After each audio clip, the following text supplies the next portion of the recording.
Você já ficou chateada com algo que para as outras pessoas parecia bobagem? Já sentiu o coração acelerar, o rosto esquentar, só porque alguém discordou de você ou falou algo que nem foi tão duro assim? E depois ficou pensando nisso por horas ou até por dias, se perguntando: por que isso me atinge tanto? Por que dói desse jeito? Hoje eu quero te mostrar o que a psicanálise revela sobre essa dor. E como muitas vezes ela não tem nada a ver com o que disseram agora, mas com algo muito mais antigo. Olá, eu me chamo Rosana Castro, sou psicanalista e hoje a gente vai entender juntas por que você se sente muitas vezes tão atacada pelos outros. O que isso tem a ver com feridas do passado, que talvez você nem se dê conta que ainda carrega, e principalmente como começar a olhar para isso de um jeito diferente. Porque viver assim, sempre na defensiva, sempre machucada, não precisa ser o seu destino. Vamos começar olhando para o que acontece no seu dia a dia. Imagine que você esteja no trabalho, termina uma apresentação que você fez com todo cuidado, e aí vem alguém e diz com o maior jeito: ficou ótimo, só acho que dá para ajustar aquele ponto para ficar mais claro. Na hora, o estômago aperta. Você sorri por fora, mas por dentro se sente diminuída. Fica o resto do dia incomodada, arrasada, quase como se tivessem te humilhado na frente de todo mundo.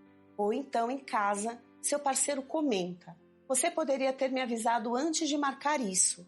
E pronto, parece que ele não valoriza nada do que você faz, que está te acusando de ser desorganizada. Às vezes nem é o que foi dito, é o tom, o olhar, o silêncio. E você pensa: será que estou ficando sensível demais? Por que me sinto tão ofendida por coisas tão pequenas? A psicanálise tem muito a dizer sobre isso. Primeiro, porque o que te fere hoje quase nunca é só de hoje. Freud falava que a gente carrega dentro da gente marcas emocionais profundas, muitas vezes inconscientes, e que a forma como reagimos agora é o modo como o nosso ego consegue lidar com as frustrações, as novas e as antigas.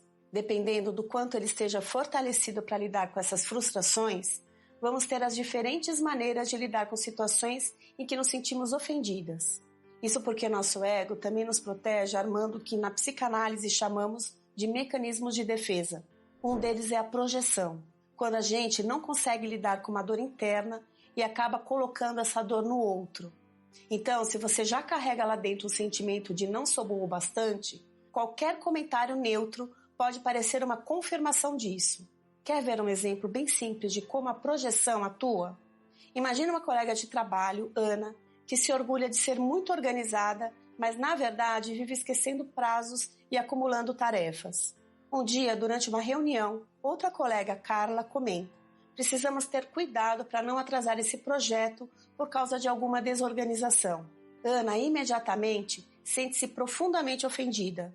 Sai da reunião ressentida, comentando para todos que Carla é uma pessoa crítica, insuportável, desorganizada, que vive apontando os defeitos dos outros. Nesse exemplo, Ana não consegue lidar com a própria falha, sua dificuldade em ser organizada e cumprir prazos. Para não encarar essa parte de si mesma, projeta esse aspecto indesejado na outra, atribui a Carla a característica de desorganizada ou ainda de acusadora, deslocando para fora o que não aceita em si. Assim, a fala genérica de Carla se torna ofensiva porque toca justamente naquilo que Ana não suporta considerar em si mesma. Esse mecanismo de defesa, a projeção, desloca o conteúdo interno para o outro, para Carla, protegendo o ego de Ana da angústia, mas também distorcendo sua percepção da realidade.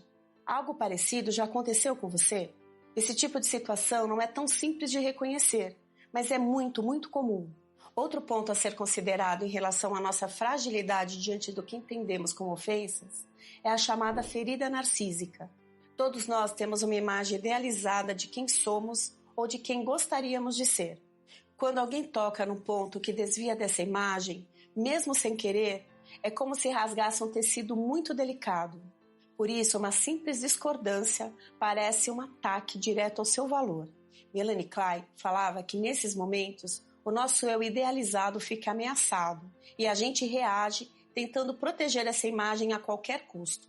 Surge em muitas situações o que ela chamou de ansiedade persecutória, ou seja, uma sensação desconfortável não apenas de não ser querida, mas principalmente de estar em perigo por causa de alguém que tem intenção de prejudicar você.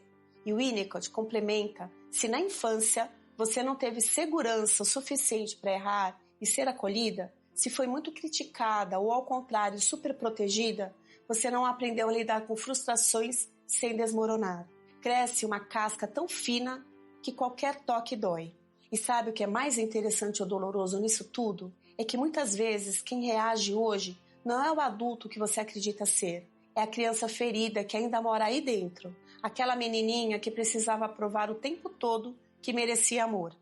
Que cresceu pisando em ovos, morrendo de medo de errar e ser rejeitada. Que se acostumou a achar que qualquer discordância é um recado. Você não é boa o bastante.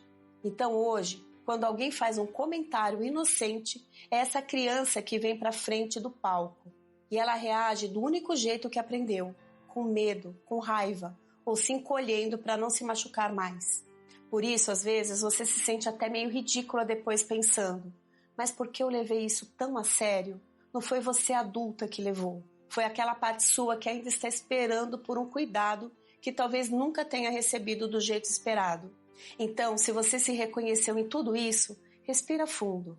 Porque não, isso não é frescura. Não é sinal de fraqueza, muito menos motivo para vergonha. Isso é sinal de feridas que ainda estão abertas. Feridas que você talvez tenha aprendido a ignorar, mas que continuam aí, esperando para serem olhadas.